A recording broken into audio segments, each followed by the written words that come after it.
Hello friends, welcome back to cinema secrets. இன்றைக்கி இந்த வீடியோவில் ரொம்ப இன்ட்ரெஸ்டிங்கான ஒரு கதையை பற்றி பேச போகிறேன் நண்பர்களே. அதாவது இந்த கதையை வச்சு நீங்கள் மிகப்பெரிய ஒரு இன்ட்ரெஸ்டிங்கான படத்தையே எடுக்கலாம். ஒரு நல்ல ஒரு ஆக்ஷன் த்ரில்லர் படம் எடுக்கிற அளவுக்கான ஒரு கண்டென்ட்டை இன்றைக்கி நான் பேச போகிறேன். அது யாரை பற்றி ஒரு உண்மை சம்பவம் அப்படின்ற மாதிரி கேட்டிங்கன்னா, கோலிவுட்டையே கலக்கிய ஒரு மிகப்பெரிய மாமா வேலை பார்த்துட்டு இருந்த கன்னட பிரசாத் அப்படின்ற ஒரு நபரை பற்றி தான்.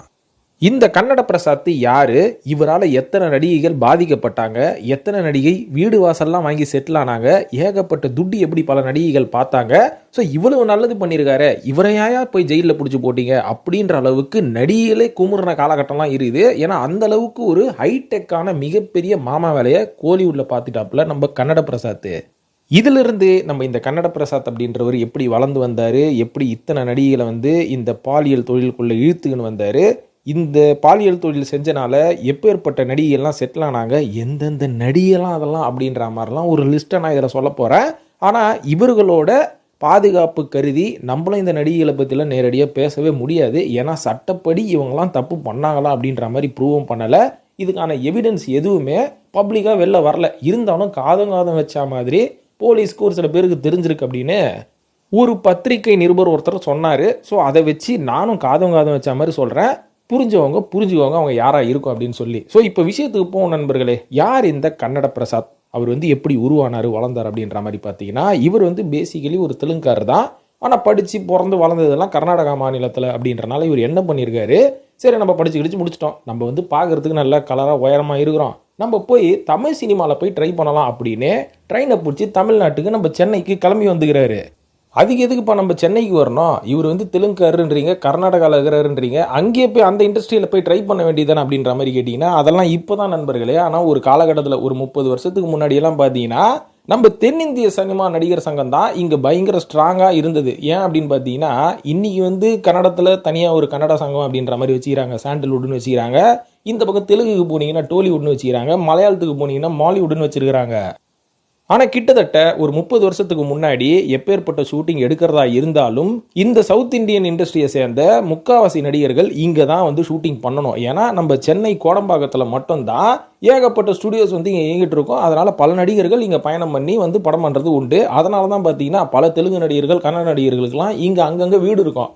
அதனால தான் பார்த்தீங்கன்னா சமீபத்தில் கூட இந்த அகாண்டா 2 ப்ரமோஷனுக்கு வந்த நம்ம பாலையா அவர்கள், நான் பேசிக்கலி தமிழ்காரன் தான் தெரியுமா, நான் பிறந்து வளர்ந்ததெல்லாம் இங்கே தான் அப்படின்னும் போது பல பேர் ட்ரோல் பண்ணாங்க, எவன் வந்தாலும் இதே டைலாக் விட்றாண்டா அப்படின்ற மாதிரி. ஆனால் உண்மை என்னன்னா, அந்த காலகட்டத்தில் என்டி ராமராவ் மாதிரியான ஆட்கள் மற்றும் பிரேம் நசீர் போன்ற ஆட்கள் எல்லாருமே இங்கே நம்ம தென்னிந்திய சினிமா இந்த சென்னையில் ஸ்டுடியோஸில் படம் நடிக்கும் போது இங்கேயே செட்டில் ஆனது உண்டு. அதுக்கப்புறம் அவங்களோட இண்டஸ்ட்ரி அந்தந்த மாநிலத்தில் டெவலப் ஆக அவங்க பிரிஞ்சு போயிட்டாங்க. ஸோ இதனால தான் பார்த்தீங்கன்னா பல தென்னிந்திய நடிகர்கள் தமிழ் நல்லாவே பேசுவாங்க. ஆனால் நம்மளை மட்டும்தான் அடுத்த லாங்குவேஜை கற்றுக்கவே விடாமல் அப்படியே டம்மியாக வச்சுருக்கிறாங்க. அதெல்லாம் அரசியலில் சகஜமாப்பா, புரிஞ்சுக்கோங்க. ஸோ இந்த மாதிரி காலகட்டத்தில் இருக்கும்போது கன்னட பிரசாத்தும் வாய்ப்பு தேடி இங்கே தான் வந்தார். அதனால தான் பார்த்தீங்கன்னா நம்ம நடிகர் சங்கத்தை மட்டும் தமிழ் நடிகர் சங்கம்னு வைக்காம இன்னி வரைக்கும் நம்ம தென்னிந்திய நடிகர் சங்கமாகவே இயக்கி கொண்டு இருக்கிறோம். அதுக்கு முக்கியமான ரீசன் இதுதான்.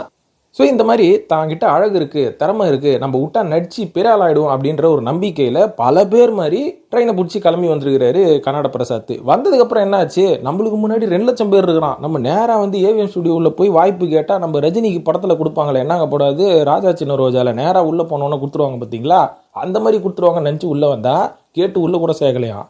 இருந்தாலும் பரவாயில்ல, வந்தாச்சு, முயற்சி பண்ணி ஜெயிச்சுட்டே போயிடுவோம் அப்படின்ற மாதிரி ஏகப்பட்ட முயற்சிகளை பண்ணியிருக்காரு. சின்ன கதாபாத்திரங்கள் நடிச்சிருக்காரு. ஆனால் மிகப்பெரிய வாய்ப்பு அவருக்கு கிடைக்கவே இல்லை. இருந்தாலும் வைத்த கழுவணும், காலத்தை ஓட்டணும், காசு பார்க்கணும், என்ன பண்ணுறது, இவங்க கொடுக்குற இந்த ஜூனியர் ஆர்டிஸ்ட்டுக்கெல்லாம் என்னங்க அந்த காலகட்டத்தில் 100 ரூபா கொடுப்பாங்க எனக்கு தெரிஞ்ச வரைக்கும். இன்றைக்கி தான் 500 ரூபா 1000 ரூபா அப்படின்ற மாதிரி கொடுக்க ஆரம்பிச்சிட்டாங்க. ஆனால் அன்றைக்கெல்லாம் ஜூனியர் ஆர்டிஸ்டோட சம்பளமே ஒரு நாளைக்கு 100 ரூபா தான். இதை வச்சு நீங்கள் சாப்பிடுவீங்களா, இல்லை வீட்டு வாடகை கொடுப்பீங்களா? அதாவது ஒரு நாள் 2 நாள் ஷூட் வந்தால் உங்களால் சமாளிக்கவே முடியாது. ஒரு மாதத்துக்கு ஒரு 10 நாள் வந்தால் நீங்கள் சமாளிக்கலாம் அப்படின்ற மாதிரி வச்சுக்கோங்களேன். ஸோ அந்த மாதிரி காலகட்டத்தில் ஒரு சில ஜூனியர் ஆர்டிஸ்ட் வேலை பார்க்குற இந்த நடிகர்கள்லாம் என்ன பண்ணுவாங்கன்னு பார்த்தீங்கன்னா, இந்த ஜூனியர் ஆர்டிஸ்ட்டு ஏஜென்ட்டாக மாறுவாங்க நிறைய பேர். அதாவது அவங்க என்ன பண்ணுவாங்கன்னா, நடிகருக்கு வந்தாச்சு நடிச்சுக்கிட்டே இருப்பாங்க. இவங்களுக்குள்ள ஒரு நெட்வொர்க் ஒன்று ஃபார்ம் ஆகும். இந்த நெட்வொர்க் மிகப்பெரிய லெவலில் ஒரு 50 பேர் அப்படின்ற மாதிரி ஒரு பெரிய நெட்வொர்க்கை ஃபார்ம் பண்ணி வச்சுக்கிட்டு அந்தந்த படத்தோட மேனேஜர்ஸ் கிட்ட இவங்களே பேசுவாங்க.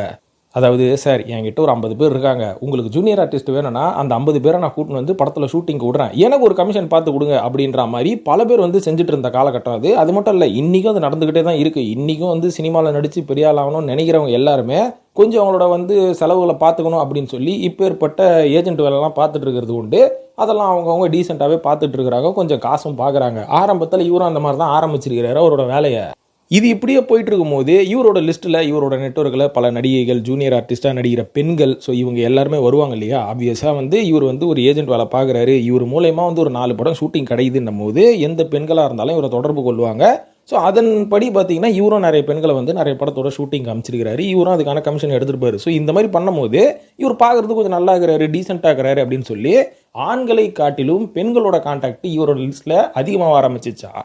இதை வந்து உத்து கவனிச்சிட்டு இருந்த ஒரு சில பேர் இந்த காலகட்டத்தில், குறிப்பாக வந்து நிறைய காசு வச்சுட்டு இருக்கிறவங்க, பிஸ்னஸ் மேனு, அதுக்கப்புறம் ஏகப்பட்ட பணத்தை வச்சு என்ன பண்ணுறதுன்னு தெரியாமல் சுற்றிக்கிட்டு இருப்பாங்க. ஒரு சில பேருக்கு இந்த சினிமா நடிகை மேலே ஆசை இருக்கும்.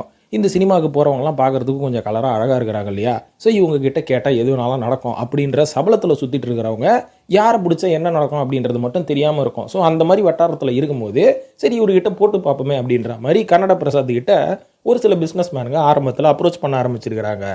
இந்த அப்ரோச்சை கேட்ட உடனே மனுஷன் ஷாக் ஆகிட்டு இருக்கிறாரு. ஏங்க நான் ஏஜென்ட் தாங்க, சின்ன சின்ன காசுக்காக இந்த மாதிரி நடிகர்களெல்லாம் வந்து நான் ஷூட்டிங் காமிச்சிட்டு இருக்கிறேன், ஆனால் என்ன மாமா வேலை பார்க்க சொல்லி ஓப்பனாகவே கேட்குறீங்க, எனக்கு அதில் பெருசாக உடன்பாடு கிடையாது அப்படின்னோடனே இவருக்கு வந்து காசு ஆசை காமிச்சிருக்கிறாங்க. இங்கே பாரு, நீ இந்த ஏஜென்ட் மூலயமா ஒரு ஆளுக்கு 50 ரூபா 100 ரூபான்னு சம்பாரிச்சிட்டு இருக்கிற, ஆனால் எனக்கு நீ மாமா வேலை பார்த்து கொடுத்தீங்கன்னா உனக்கு நான் ஒரே ஷாட்டில் 1000 ரூபா 2000 ரூபா அப்படின்ற மாதிரி பெரிய பெரிய அமௌண்ட்டாக கொடுக்குறேன். நம்ம இவருக்கு தான் காசு ஆசை, யாருக்கு தான் காசு ஆசை வராது, ஓகே ட்ரை பண்ணி பார்ப்போமே அப்படின்ற மாதிரி ஒரு முயற்சி பண்ண ஆரம்பிச்சிருக்கிறாரு.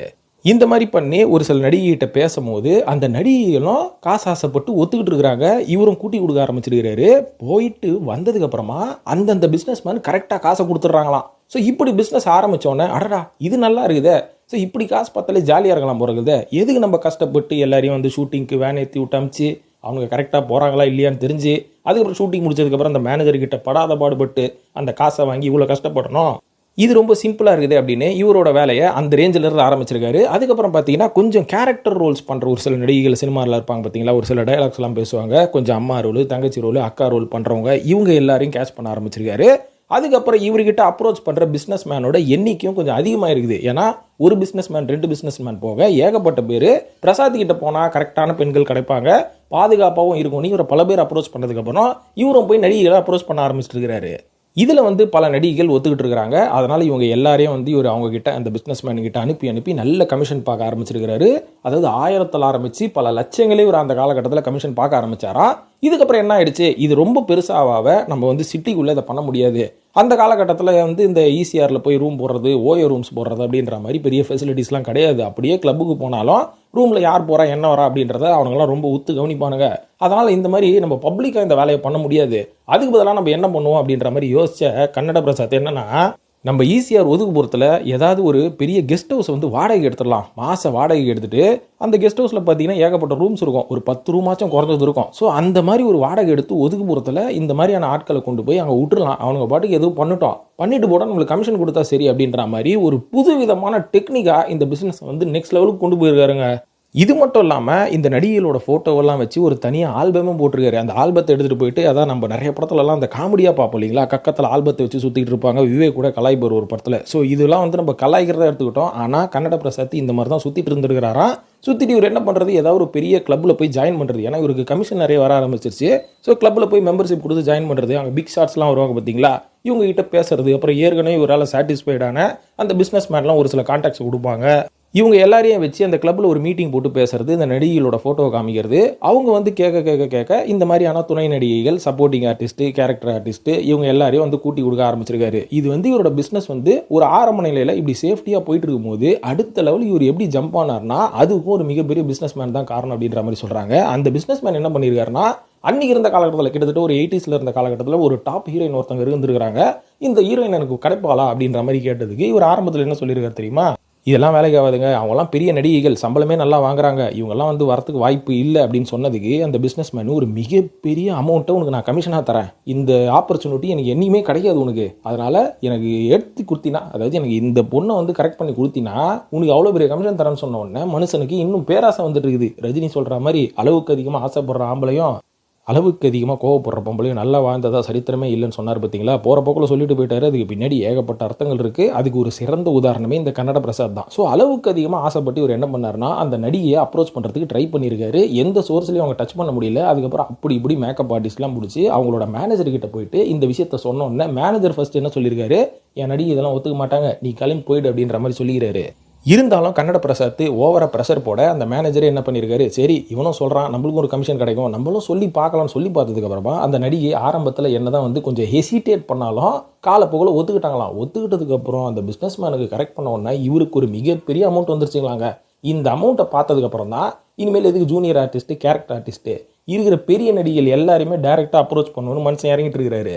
அதாவது இன்னைக்கு இருக்கக்கூடிய காலகட்டத்தில் நடிகைகள் வந்து சினிமாவில் நடிக்கிறதையும் காட்டிலும் இந்த ஆட் ஃபிலிம்ஸு அதுக்கப்புறம் இந்த ஷோரூம் ஓப்பனிங்கு இதிலெல்லாம் வந்து ஒரு நாள் 2 நாளைக்கே நல்ல லட்சக்கணக்கில் சம்பாரித்து அப்படி தான் வந்து வாழணும் அப்படின்ற மாதிரி இன்றைக்கி இருக்கக்கூடிய காலகட்டத்தில் இருக்கிற ஒரு சில நடிகைகள் வந்து ரொம்ப ப்ரெஃபரன்ஸ் கொடுக்குறது அந்த ஆட் ஃபிலிமோ ஷோரூம் ஓப்பனிங் தான். ஏன்னா சினிமா ஷூட்டிங்கில் போய் ஒரு படத்தில் கமிட் ஆகி 15 நாள் அதில் போய் வெயிலையும் மழையிலையும் வேலை செஞ்சு எடுக்கிற அமௌண்ட்டை சிம்பிளாக போய் ஒரே ஒரு கத்திரிக்கோல் எடுத்துகிட்டு போய் ஒரு ரிப்பனை வெட்டினா காசை கொடுத்துட்றானுங்க.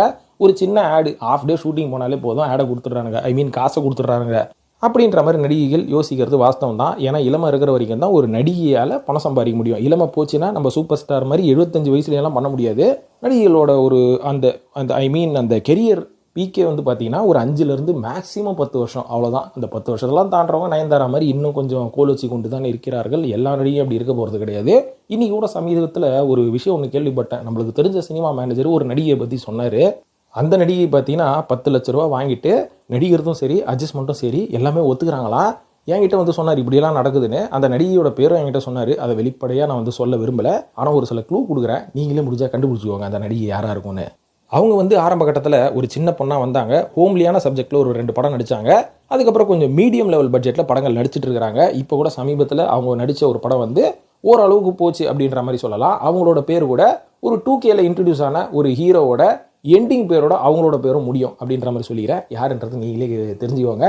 புரிஞ்சிருச்சுன்னு போடுங்க, அவ்வளோதான். ஸோ அந்த நடிகையோட இந்த மாதிரிலாம் பண்ணிட்டு இருக்கிறாங்க அப்படின்ற மாதிரி எனக்கு தகவல் வந்தது. சார் அந்த தகவலும் உங்ககிட்ட சொல்லிட்டேன். இன்றைக்கும் நடக்குது அப்படின்றத வச்சு. ஸோ இந்த மாதிரி நம்ம கன்னட பிரசாத்தோட மேட்டருக்கு போயிடுவாங்க. நிறைய விஷயங்கள் அவர் இப்படி பண்ண போலீஸுக்கே வந்து என்னாச்சான், ஒரு துன்புறுத்தல் வந்துருச்சு. என்னடா இவன் வேற லெவலில் போயிட்டு இருக்கிறான், இதெல்லாம் போக நாளைக்கு நம்மளோட சொசைட்டி என்ன வருது, சின்ன லெவலில் காதம் வச்ச மாதிரி பண்ணிட்டு இருந்தா ஓகே, மொத்த தமிழ் சினிமா இண்டஸ்ட்ரியும் அவன் கட்டுப்பாட்டில் கொண்டு வந்து எல்லா நடிகைகளும் இதுக்குள்ளே தள்ளிக்கிட்டு இருக்கிறான். நடிகைகளோ நடிகிறதோட இது ரொம்ப ஈஸியாக இருக்குன்னு சொல்லி இந்த தொழிலில் இறங்கிட்டா அதுக்கப்புறம் நம்மளோட ஸ்டேட்டோட பாதுகாப்பை யாருப்பா கண்டிக்கிறது அப்படின்ற மாதிரி போலீஸ் வந்து ஆக்ஷன் எடுக்க ஆரம்பிச்சு ஆன்டி ப்ராஸ்டியூஸ் ஸ்குவாட் அந்த மாதிரி ஒரு தனியாக ஒரு டீம் ஆரம்பிச்சு இவங்க எல்லாருமே விசாரணை பண்ண ஆரம்பிச்சிருக்கிறாங்க. அதில் இவரோட பேர் மாட்டினுக்குது. இந்த பக்கம் ஒரு பக்கம் என்கொயரி போயிட்டு இருக்கும்போது நம்மளால் வேற லெவலு, அதாவது ரெசார்ட்டை வாடகை எடுத்துருக்கிறார் பார்த்தீங்களா, அங்கே வந்து மாசமா டெய்லி பார்ட்டி பண்ணுறது. அந்த பார்ட்டியில் ஏகப்பட்ட நடிகர்கள் மற்றும் நடிகைகள் ஒரு சில பிக் ஷாட்ஸை வந்து கூப்பிடுறது. இந்த பார்ட்டியில் இந்த பிக் ஷாட்ஸ் எல்லாம் வந்து அந்த நடிகளை பார்த்தோன்னே இவர்கிட்ட அப்ரோச் பண்ண சொல்கிறது, இவரும் கூட்டி கொடுக்குறது. அன்றைக்கே மேட்ரு முடிஞ்சு போச்சு. அதில் வந்து இவருக்கு ஒரு நல்ல கமிஷன். இந்த மாதிரி போகும்போது இவர் அடுத்த லெவலுக்கு எப்போ போனார் அப்படின்ற மாதிரி பார்த்தீங்கன்னா இந்த ஒரு லிங்கில் ஒரு மிகப்பெரிய பிஸ்னஸ் மேனு கிட்டத்தட்ட 90ஸ்ல வந்து டாப் லெவலில் இருந்த ஒரு ஹீரோயினை கேட்டாராம். அந்த ஹீரோயினுக்கு கிட்டத்தட்ட 25 லட்சம் வரைக்கும் பணம் கொடுக்குறது ரெடினாராம். அந்த ஹீரோயினும் பார்த்தீங்கன்னா ஓகே சொல்லி போயிட்டு இருக்கிறாங்க. அதுக்கப்புறம் பார்த்தீங்கன்னா இதன் மூலயமாக அன்னைக்கு இருந்த டாப் லிஸ்ட்டில் இருந்த அத்தனை ஹீரோயின்ஸும் இவரை அப்ரோச் பண்ண ஆரம்பிச்சிருக்கிறாங்க. எல்லாருமே கேட்க ஆரம்பிச்சிருக்கிறாங்க, எனக்கு இந்த மாதிரி டீல் கொடு அப்படின்ற மாதிரி. ஸோ அந்த மாதிரியான விஷயங்கள் எல்லாத்தையும் அவரோட சஞ்சய் ராமசாமி டைரியில் அவர் எழுதி வச்சிருக்கிறாரு. அதை வச்சு தான் போலீஸ் இந்த என்கொயரிலாம் பண்ண ஆரம்பிச்சிருக்கிறாங்க. இதுக்கப்புறம் பார்த்தீங்கன்னா காசு நிறைய வர ஆரம்பிச்சாச்சு. பெரிய பெரிய ஆஃபீஸர்ஸை கைக்குள்ளே போட்டாச்சு, பொலிட்டீஷியன்ஸை கைக்குள்ளே போட்டாச்சு, ரவுடிஸை கைக்குள்ளே போட்டாச்சுன்னு ஒரு மிகப்பெரிய சாம்ராஜ்யத்தை நடத்த ஆரம்பிச்சிருக்கிறாரு. நடிகர்களையும் தாண்டி இவர் ஒரு மிகப்பெரிய ஒரு செக்ஸ் ராக்கெட்டே நடத்திருக்காரு அப்படின்ற மாதிரி சொல்கிறாங்க. உதாரணத்துக்கு ஹிந்தியில் ஆலியா பட் நடித்த அந்த கங்குபாய் பார்த்துருப்பீங்கள்ல, அதில் அந்த கங்குபாயாக நடித்த நம்ம ஆலியா பட் அவர்கள் வந்து அந்த ஒரு மிகப்பெரிய ஒரு கூட்டத்தை எப்படி கண்ட்ரோல் பண்ணி அந்த நெட்வொர்க் வந்து எப்படி ஃபார்ம் பண்ணி வச்சுருப்பாங்க. கிட்டத்தட்ட சென்னையில் அந்த மாதிரி வேறு ரேஞ்சில் ஒரு ஆயிட்டாராம்பா. அந்த மாதிரி ஆகும்போது போலீஸுக்கு ஒரு மிகப்பெரிய அச்சுறுத்தல். இவன் இப்படியே வந்து ஒரு ஸ்டேட் மாதிரி இந்த மாதிரி ஓப்பன் பண்ணிட்டானா நம்மளோட ஸ்டேட் வந்து பாம்பே மாதிரி ஆகிடும். ஏன்னா பாம்பேல லீகலாக நடக்குது ப்ராஸ்டியூஷனு. இங்கேயும் அதை ஆரம்பித்து அதுக்கப்புறம் கோஷம் போட ஆரம்பிச்சிருவானுங்க. அதனால் இப்போயே தடுத்து நிறுத்தணும்னு 2007 வருஷம் இவர் அரெஸ்ட் பண்ணி இவரோட 3வது மனைவியும் தான் இவருக்கு தோணுன்னு சொல்லி அரெஸ்ட் பண்ணி இவரை மொத்தமாக கூண்டோட ஒழிச்சிட்டுக்கிறாங்க. அதுக்கப்புறம் இவர் கூட அசோசியேட்ஸாக இருந்த ஒரு 4-5 பேர் இவரோட டிரைவர் எல்லாருமே சேர்ந்து தனியாக காதங்காது வச்ச மாதிரி பண்ணிட்டு இருக்கிறாங்க அப்படின்ற மாதிரியும் சொல்லப்படுது. ஸோ இதுதான் கன்னட பிரசாத் அவர்களோட கதை. இந்த மாதிரி காதங்காதம் வச்ச மாதிரி ஏகப்பட்ட பிம்புகள் இன்னும் தமிழ் சினிமாவில் உலாவிட்டு தான் இருக்காங்க. அது காதம் வச்சா மாதிரி போகிற வரைக்கும் தான் யாருமே எதுலேயும் வந்து தொந்தரவாக இருக்காது, யாரும் எதுலேயும் தலையிட மாட்டாங்க. ஆனால் இவர் மாதிரி ஒரு மிகப்பெரிய சாம்ராஜ்யத்தை உருவாக்கணும், அதுவும் இந்த நெகட்டிவான விஷயத்தில் சாம்ராஜ்யத்தை உருவாக்கணும்னு நினச்சா சட்டம் வந்து சும்மா விடாது அப்படின்றதுக்கு இவரோட கதை வந்து ஒரு எக்ஸாம்பிள். சரி, அதெல்லாம் ரைட்டு, எந்தெந்த நடிகைலாம் ஈடுபட்டாங்க அப்படின்ற மாதிரி ஒரு ஆர்வத்தோடு நீங்கள் இருப்பீங்கன்னு புரியுது. அவங்கள கதை வச்ச மாதிரி சொல்கிறேன், சிம்பிளாக இன்டெரக்டாக சொல்கிறேன், புரிஞ்சவங்க புரிஞ்சுக்கோங்க. ஒரு நடிகை யாருன்னு பார்த்தீங்கன்னா காலழகி அப்படின்ற மாதிரி சொல்லுவேன். அதுக்கப்புறம் அஜித் உசார் பண்ண இன்னொரு நடிகை. அதுக்கப்புறம் ரஜினி அவர்கள் தூக்கி ஆடிய நடிகை, அவங்க யாருன்னு சொல்லுங்கள். அதுக்கப்புறம் 3 எழுத்து நடிகைனா ஏகப்பட்ட நடிகை பேர் வரும், எதன்னு சேர்த்துவோம் உங்களுக்கு எதெல்லாம் தோணுதோ. அதுக்கப்புறம் அக்கா தங்கை நடிகை அப்படின்றவங்க.